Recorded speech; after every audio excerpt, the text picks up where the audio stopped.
We're doing another job here in Shafran construction.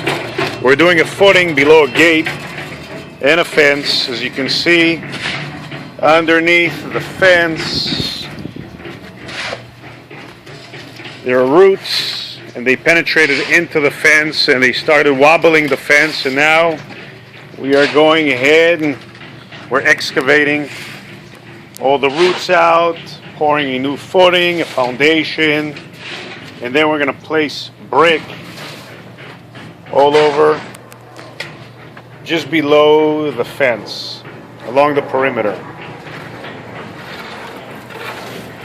As you can see, the footing now is being poured with rebar. Mario's doing a hell of a job.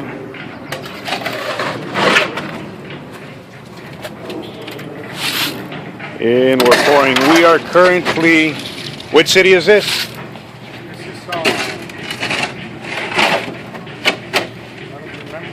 Floral Canyon. Oh, Valley Village. We're in Valley Village today.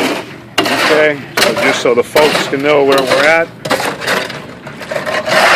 Just another beautiful job by Shafran Construction, the best team in town. I'll show you a close-up. Again, you'll see this section has tree roots and they're too substantial to take them out. So the client wanted us just to dig around them. So we're basically leaving this section and we're pouring just around it, and we'll have bricks going all the way, as you can see, all the way below the gate and the fence. And then we're going to install a couple of drains so you'll get a better idea when this job gets to be closer to its completion state.